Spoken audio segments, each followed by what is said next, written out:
doing Pledge of Allegiance every morning was kind of shocking for me.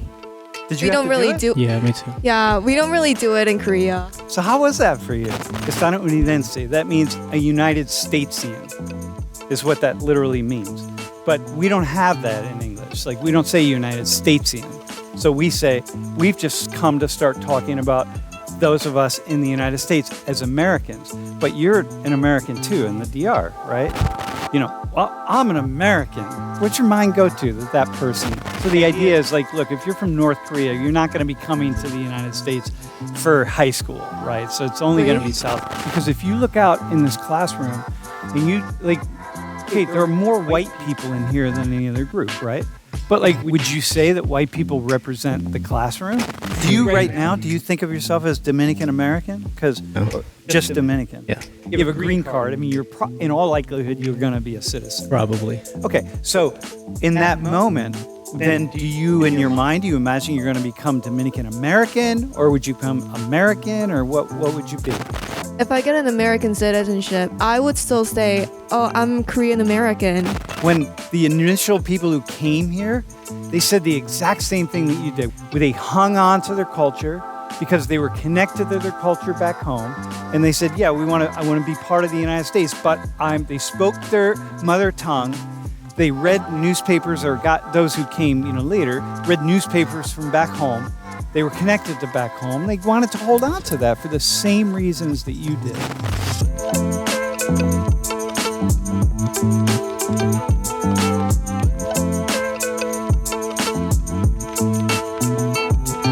Assimilated means just to be like, okay? To be like, to become like. So what's it look like for someone to be assimilated into another culture? This is a wide open question, by the way. Remember, there's no right or wrong. You're just here to tell us, Sam, we're going to start with you. Like what? I feel like being assimilated into one's culture would be like... To a different culture. To like different culture. You kind of like start to like adapt into how like the lifestyle or food, language. I feel like starting with learning other culture in a different country would be like first way to be assimilated. Okay. All right. So like different cultural things. Uh-huh. And I'd say something similar, but like adding to that also social norms, because sometimes let's say the people you hang out with in your home country and like the way you interact with them is different. Mm-hmm. Sometimes like even the humor varies sometimes, mm-hmm. or the way you just like interact with your neighbors and you conduct your activities, I'd say. Hey, so can you give me an example for you? Yeah. For example, like on the DR, it's just one that that just popped in my head. The music, for example, which is blast music at all times of the day, no matter what. It's just... Dude, tell me about it, man. Yeah. When I was in the DR, it was nonstop music. Yeah. Yeah. It's like in every corner we have like these little mini markets we call colmados. Uh-huh. And they're like, well, yeah, mini markets, but they're open. When they close, they have to like pull down metal sheets because it's just open. Anyone can just enter there, and they have big, huge speakers, and they're blasting music all day. We'll just go in there, sit outside, drink beer, and like hang out with everyone. Mm-hmm. And like even the neighbors too. Like you might have your neighbor at 10 p.m. just blasting music if you want to sleep. Yeah. But you just do it. And you just put up with it. Yeah, because when you want to do it, like, Yeah. It's your neighbor one night. It's you the next night. Yeah. Hey, Sam, how about you? Do you have an example of like, what's the very first thing when you came to the U.S. and for high school? What's the very first thing you grabbed onto? Maybe I think it's like, for me, like doing Pledge of Allegiance every morning was kind of shocking for me. Did you do it? Yeah, me too. Yeah, we don't really do it in Korea. Wait, did you do it? Yeah. Even though it's for citizenship of sorts. So what were you thinking when you were doing them? Did you put your hand on your heart? I kind of had to. Yeah. Really? Yeah. Same with you? It forced us to. But you really? So how was that for you? It felt kind of weird because Yeah. I was like doing Pledge of Allegiance for like, I don't know, another country kind For of. another country, Yeah. right? Hey, so Americans, think about this, right? You know, we're asking these foreigners to pledge their allegiance because they're here in school, right? Sam was an exchange student basically for 4 years, right? But we're saying like, hey, you got to pledge your allegiance to our flag, to our country. What do you call a person from the United States in Spanish? Like, tell them what you Estadounidense. Estadounidense. That means a United Statesian, is what that literally means. But we don't have that in English. Like, we don't say United Statesian. So we say, we've just come to start talking about those of us in the United States as Americans. But you're an American too in the DR, right? Yeah, and that's something weird because when I came here, also not only when I came here, but when I was down there, when I was learning English and stuff, I was kind of looking sometimes for that term, United Statesian. I couldn't find it. Everyone just Yeah. called themselves American. Yeah. And it's weird because in school there, opposed to as to here, I noticed that it teaches that America is only one continent. Here Yeah. they teach North America, South America, and Central America, like three Yeah. different continents, something like that. Yeah. But for me, it's always been one continent. Yeah. So I've always considered myself an American, even though I wasn't born in the United States. So somos americanos means like we are Americans, and that's from Canada, from the Yeah. northern tip of Canada down to the southern tip of Chile. Yeah. So, but now we're just going to use American as a United Statesian, okay? So let's just work with that. So how do you know someone's a United Statesian? How do you know? No, I don't mean like when you see them, if you're in the DR and you see them on the beach or something like. How tell the Americans tell us living in the U.S. what you see as an immigrant, as a new person here, what you think it means to be an American. Like, what do you know? What do you see? What do you see someone do? What do they do? What do they think? What makes it really tough? What I do you feel think? like- I thought this was going to be a really easy question. Like, I feel like being an American would be like you speak English, but there are so many other countries that speaks English, like Canada, UK, Australia, for example. Yeah. I thought like maybe I thought accent would be like one unique thing that would make like American, but I realized that Canadian English also has like a similar accent Yeah. as American English. So accent is like, I don't really think accent is like a huge thing. Like what makes American. Okay, so here, let me give you an example. You're watching somebody and someone says, well, I'm an American, right? What's your mind go to that person? Well, I'd say sometimes they're kind of categorized a lot with patriotism, strong patriotism, strong sense for that. And Patriotism just toward the U.S. or just patriotism? patriotism towards the U.S. Okay, all right, I got you. All right. So, And like the thing that makes the question a little bit kind of tough is that being an American, the United States itself is the culture is like very mixed, I'd say, okay. because there's a lot of people come from a lot of different places. Okay. So it's difficult to categorize a specific type of person. Sam, were you gonna?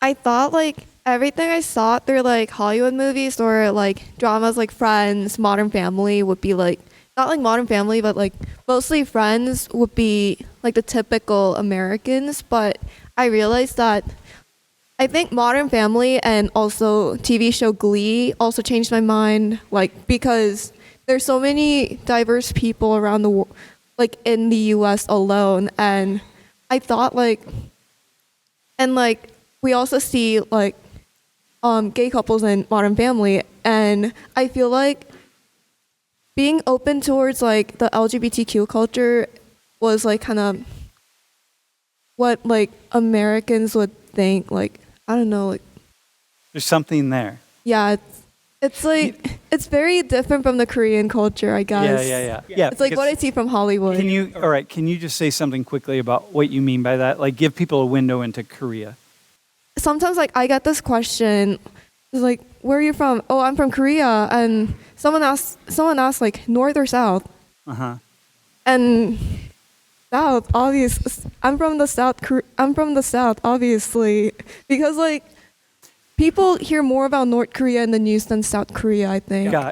Well, in certain and in some ways, right? So the idea is like, look, if you're from North Korea, you're not going to be coming to the United States for high school, right? So it's only going to be South Korea. The other thing about North Korea that matters here is it's very monocultural, right? Koreans are Korean. I mean, they're very, it's a very small number of Koreans. People living in South Korea, the Republic of Korea, are actually born outside of Korea and are there working or living or whatever the case is, right? It's a very small percentage compared to the United States. And so it's a very monocultural society.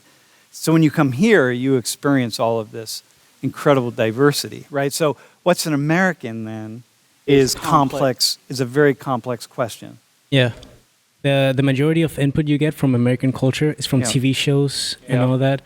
Except if you live like around a tourist area, because you'll see a lot of Americans there. But the majority of input you get is from American media, right? Because we're getting movies, shows, and all those types of things. So what we get about the experience of living in America is just going to like having the perfect high school life, and having the college experience and living in a big house, doing all these things that you would categorize as rich things. Yeah. Right. You see in the media, but it's not really happening in the same way. This is current, right? About 60% of the population in the United States identify as white, non-Hispanic white. Okay, that's 3 out of 5. But 2 out of 5 people don't identify that way. So almost 18.5% Hispanic, a little over 12% identify as black, 5.5% as Asian, and then we have multi-race people, indigenous peoples, right? So the United States is a very, when you're back home in the DR and you're thinking that, hey, the U.S. is a white nation. Well, 40% of the U.S. is not white. I mean, it's like, look at this room right here. It's an incredibly multicultural, multiracial world. This room very much reflects what the United States is like, because we're just about 40% black and brown in the room. So here, and then here's the projected race ethnicity breakdown coming. So here we are today. The yellow here is the white population. So, we're about 60%, okay? And then as we go to 2025, 2030, and go up into about 2060, look at suddenly, white people become very much the minority. And by 2060, we're thinking about 44%, but a recent analysis that I just saw is more like 40%. 40% of the United States being white. That's a really big change. These are the people who received immigration visas in 2021. So there are no white countries in here. What we would call white countries. None. These are the top countries. So Mexico was the highest number at 40,000. And then just look here, Dominican Republic, by the way, almost 18,000. So look, where are the white people? The people we will call white. Right? I don't see anybody. Well, okay, Ukraine. There we go. Iranians, in a way. I mean, they're Persians, but, most Iranians would look kind of white. So here, look. This is the future of the United States. The future of the United States is blackening and browning, right? So we think about the United States, and we think about, hey, look at the three of us up here, right? Which one most represents the United States? And so, you say, okay, yeah, there's more people who are white, but the truth is, at a certain point in time, it doesn't really matter. Because if you look out in this classroom, and there are more white people in here than any other group, right? But would you say that white people represent the classroom? Why not? Why wouldn't you say that? Like if you see, I know a lot of students here are identify themselves as white, but there are also like a lot of African American students being represented, and also a lot of Asians or Hispanics. Middle Eastern? Yeah, Middle Eastern. Yeah.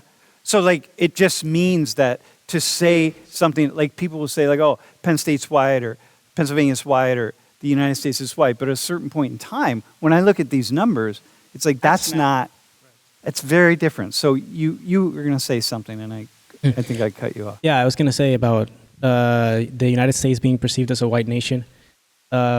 It's interesting because when you're down there in the DR, if you like talk to people about, you see a foreigner and you talk to them, when they're white, you instantly assume that they're from the U.S. Even if you like right away, even if you hear them speak English, if they're not white, you might assume, oh, maybe they're from another English-speaking country, maybe they're not from the U.S. But if they're white and speaking English, you automatically assume they're from there. And why is that? Just because it's white is so associated with the U.S.? I'd say so, yeah, and also because it's like the closest country we have to like closest white nation. Yeah. Yeah. Sam, you were going to say something. Yeah, I would say so. Like, I think it was like back in the 50s during the war. I thought like The Korean War. Yeah, the Korean War. There are a lot of U.S. troops in Korea, and also there are so many like European nations also helped South Korea during the war. Like in the past, in Korea, like some people associate it like if you're white or like With the U.S. yeah, they would associate them with like, oh, they're from the U.S. if they're white. Mm-hmm. Hey, let me ask you a question. If the two of you decide to get citizenship in the U.S., I mean, well, you're kind of on your way, but you don't have any residency at all, right? So you're not. But what would you do in your minds? In your minds, right? In your way of thinking to be more American? in certain documents, or I mean, I'd have to, but in certain settings and stuff, I'd have to start identifying myself, like internalizing that I am American. I would start presenting myself as Dominican American, and that would, I don't know. Do you right now, do you think of yourself as Dominican American? Because just Dominican. Yeah. Even though you have a green card. But once if you swear an oath to the flag, which you would do if you become a citizen, which you're on the path to becoming a citizen, I imagine, right? I don't want to push that on you. But it sounds like you. I mean, I know you have a green card. I mean, in all likelihood, you're going to be a citizen. Probably. Okay, so in that moment, then do you, in your mind, do you imagine you're going to become Dominican American, or would you become American, or what would you be? I have to internalize myself that I'm Dominican American. I wouldn't say that, because recognizing myself as only American would be ignoring the 15 years of my life I passed in the DR. Okay. So right. I wouldn't take that out of my identity. Can you say something about that? Because a lot of people struggle with the idea that people like you, come here and from a different country, and you take on citizenship, but you continue to identify with your home country in addition to your current country. And there are a lot of Dominicans I know who are actually Americans, born here, they still call themselves Dominican. I'm like, dude, you're an American, man. Like, come on, you have a U.S. passport. You're like, what's the point of that, right? So, but you're saying, no, but I'm connected to that. So can you just say more about that connection? It's mainly because I grew up there. If it was like, let's say I was born here, I spent 15 years here, and then I moved to the DR, I would say that I would recognize myself as American, I'd say, because all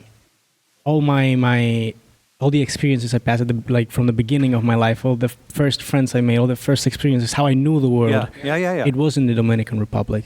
So that's in you. It's like something that built me. As a person. Okay, so for us, for people, for Americans to look at you and say, hey, but you should call yourself American, not Dominican American. What they're doing is saying, no, like that's a part. you're denying this really Yeah. important part of me. Denying the like my beginnings. I'd Your say. beginnings. Yeah. Could you imagine calling yourself American Dominican as opposed to Dominican American? I don't know. Could you imagine one day just saying, "Okay, I'm going to make the shift. I'm an American." I don't see myself doing. Be open to it, by the way, because that happens to a lot of people. Yeah. In fact, to a lot of activist type people who they take on the idea of I'm an American. It's like this. This is how they say it. I'm an American. Treat me equal to everybody else, especially brown people like yourself, black and brown. You're black brown. You know what I mean? Yeah, So, yeah. so especially black and brown people like yourself. Like, no, I demand the rights of an American now. Treat me like an American. Don't treat me like someone who's not. Yeah. I understand that.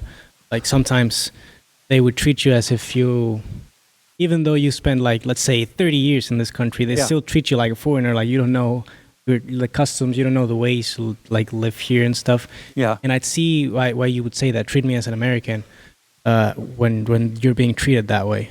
Yeah, I got you. Yep. Hey, Sam, how about you? Like, what would it take for you to kind of take on American identity?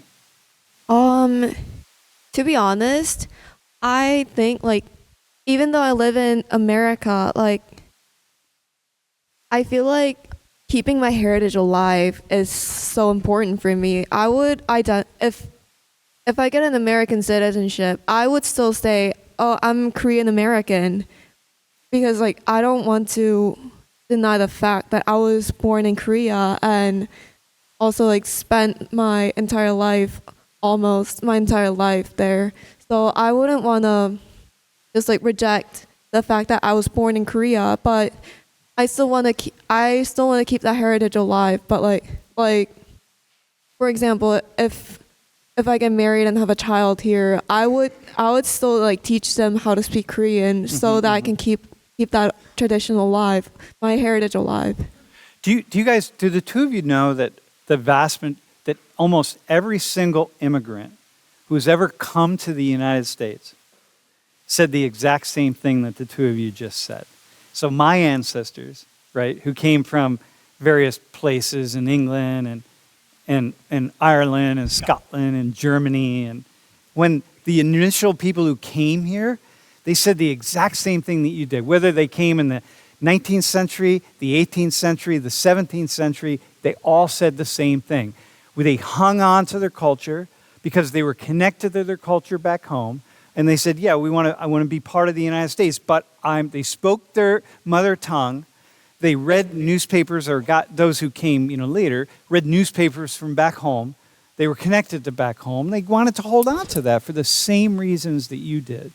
Yeah, like for example, and I don't think it's a matter of patriotism or anything like that. No, it's just just the experiences you lived. Like the fact that if you stop calling yourself that, it's almost as if you're leaving behind all those friends you met, all those people you met, all the experiences you lived, all your extended family. Yeah. And for example, I have because Dominicans like to travel, like they like to leave the country. They like to leave the country. So I have a lot of people around the world, and my uncle, I have a specific case of my uncle that's living in Switzerland. He likes to say that he's Swiss. He's not Dominican. He's Swiss. Yeah. But then you go to his studio. He's I don't remember the name in English. Like make clothes. Oh yeah. Okay. He when you go to his studio, he has a Dominican flag up. Yeah. And he keeps up with the news, and he talks to you about things that happened there. And you ask him like, "Oh, I thought you were Swiss. What are you doing with the Dominican flag there?" Yeah. And just like, "Oh no, it's just some guy put it up there. It's not me, but I don't know." Yeah. Okay. Well, that's actually really funny. Tailor would be the term. I think that the thing that makes the United States such a fascinating. First off, the U.S. has two sides, right? The one side is probably one of the most amazing countries in the world, in the sense that so many people came here from all over the world. We went through, on this continent, in the Americas, the the most extensive, longest-lasting genocide in human history of the indigenous peoples who were here. Slavery, which just took over the whole continent, more in South America than even in North America. And yet, somehow we get along pretty well. Like we can say, oh, we don't get along at all. Look at all these people in here, man. This is like, see how people are just hanging out, they're sitting next to each other. This is mostly every day in the United States, year after year after year, mostly. So we can point to the glass being half full, or half empty, but if we look at it as half full, it is amazing that we have been able to do what we've done in this country with so many people, with so many customs and backgrounds, and yet we've only had one major civil war. One major civil war, man. That's it. But on the other side, we are a country that has had we have just had the treatment of people of different backgrounds has been often very appalling. Very appalling. So it's two things, you know what I mean? It's so fascinating. This is America.